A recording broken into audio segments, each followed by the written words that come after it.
Oke, standby, kamera ready, sound ready, 3, 2, 1, action. Assalamualaikum warahmatullahi wabarakatuh. Halo semuanya. Perkenalkan saya Zahra Dwi Cahyani dengan NIM 2241012016, mahasiswi semester 4 Program Studi Pendidikan Guru Madrasah Ibtidaiyah, Fakultas Ilmu Tarbiyah dan Keguruan, Institut Agama Islam Abuya Saleh Sarolangun. Pada kesempatan kali ini, saya akan menyampaikan materi untuk memenuhi tugas mata kuliah PPMDI yang diampu oleh Bapak Rian Hidayat, SPD MPD. Adapun materi yang akan saya bahas berjudul Latar Belakang Pembaharuan Islam, Dampak Kolonialisme, dan Ketertinggalan Dunia Islam. Tahukah teman-teman bahwa pada masa lalu dunia Islam pernah menjadi pusat peradaban dunia? Banyak ilmuwan muslim melahirkan berbagai penemuan penting di bidang kedokteran, matematika, astronomi, hingga filsafat. Bahkan banyak pelajar dari Eropa datang ke wilayah Islam untuk menimba ilmu. Namun yang menjadi pertanyaan adalah mengapa beberapa abad kemudian justru banyak negara Islam mengalami kemunduran dan berada di bawah kekuasaan bangsa Barat. Nah, pertanyaan inilah yang menjadi latar belakang munculnya gerakan pembaharuan. Baik, untuk mengetahui jawabannya, mari kita mulai pembahasan kita. Sebelum membahas pembaharuan Islam, kita perlu mengetahui terlebih dahulu bagaimana kondisi dunia Islam pada masa itu. Pada masa kejayaannya, dunia Islam mengalami perkembangan yang sangat pesat. Kota-kota seperti Baghdad, Damaskus, dan Cordoba menjadi pusat ilmu pengetahuan, karya-karya besar yang kemudian menjadi rujukan dunia. Namun, memasuki abad ke-18 hingga abad ke-19, kondisi tersebut mulai berubah. Dunia Islam mengalami kemunduran dalam berbagai bidang. Semangat untuk mengembangkan ilmu pengetahuan semakin menurun. Sebagian masyarakat lebih banyak mengikuti pendapat ulama terdahulu tanpa berusaha mengembangkan pemikiran baru. Selain itu, banyak kerajaan Islam mengalami konflik politik dan perebutan kekuasaan sehingga kondisi tersebut pemerintahan menjadi lemah.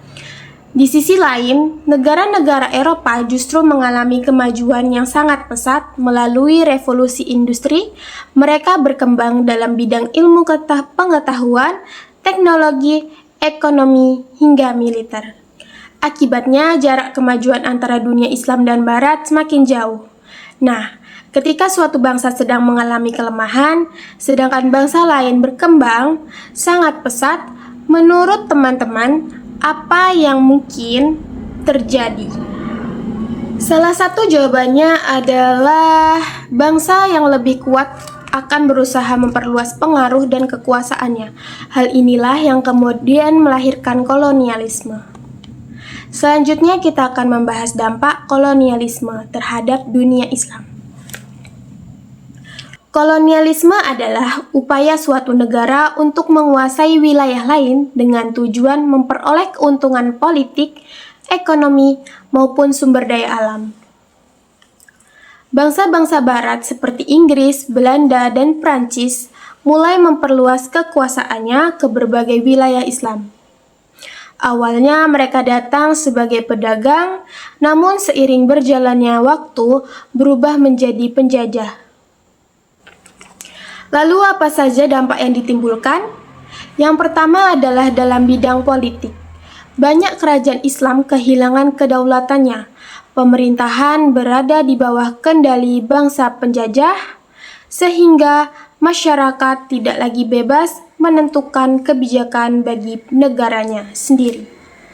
Sebagai contoh, Indonesia dijajah oleh Belanda, Mesir berada di bawah pengaruh Inggris, sedangkan Aljazair dikuasai oleh Prancis. Selain bidang politik, kolonialisme juga membawa dampak yang besar dalam bidang ekonomi. Bangsa penjajah mengambil hasil bumi dan kekayaan alam dari daerah jajahan untuk kepentingan negara mereka sendiri. Sementara itu, masyarakat setempat hidup dalam kondisi yang sulit, dikenai pajak yang tinggi, bahkan ada yang dipaksa bekerja. Akibatnya, tingkat kemiskinan semakin meningkat. Dampak berikutnya terjadi dalam bidang pendidikan. Kesempatan memperoleh pendidikan menjadi terbatas. Sedangkan negara-negara barat terus mengembangkan universitas, penelitian, dan teknologi modern. Hal ini menyebabkan kualitas sumber daya manusia di banyak wilayah Islam semakin tertinggal. Tidak hanya itu, kolonialisme juga memberikan pengaruh dalam bidang sosial dan budaya.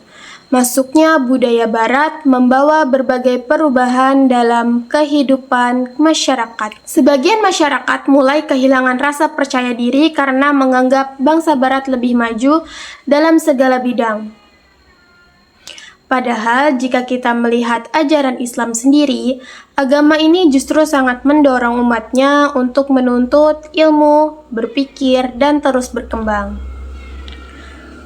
Namun teman-teman, kita juga perlu memahami bahwa kemunduran dunia Islam tidak hanya disebabkan oleh kolonialisme, ada pula faktor-faktor yang berasal dari dalam umat Islam sendiri.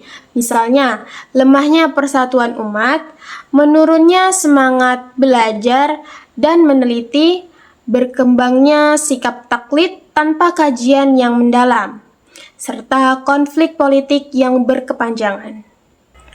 Coba kita renungkan sejenak.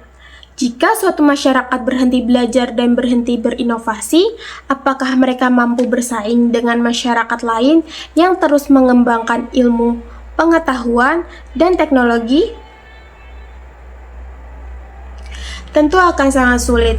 Sementara dunia Islam mengalami berbagai persoalan tersebut, bangsa-bangsa barat justru semakin maju melalui perkembangan pendidikan, industri, dan teknologi. Akibatnya kesenjangan antara dunia Islam dan barat menjadi semakin besar. Lalu, apakah umat Islam hanya diam menghadapi keadaan tersebut? Tentu tidak. Melihat berbagai persoalan tersebut, muncullah gerakan pembaharuan Islam.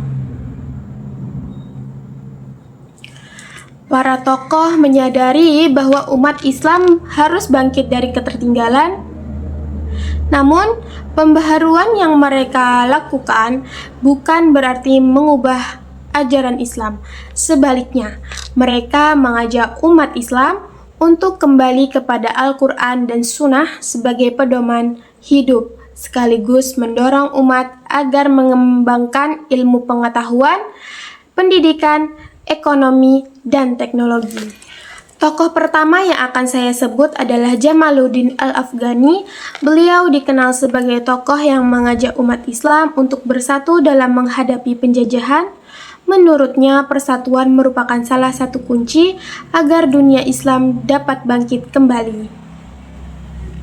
Selanjutnya ada Muhammad Abduh. Jika Jamaluddin Al-Afghani lebih banyak bergerak dalam bidang persatuan umat, Muhammad Abduh lebih menekankan pentingnya pembaharuan dalam bidang pendidikan dan pemikiran Islam.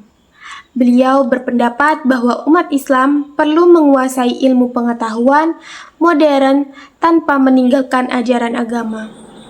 Kemudian perjuangan tersebut dilanjutkan oleh Rashid Ridha yang merupakan murid Muhammad Abduh. Rashid Ridha menyebarkan gagasan pembaharuan melalui dakwah, pendidikan, dan berbagai tulisan.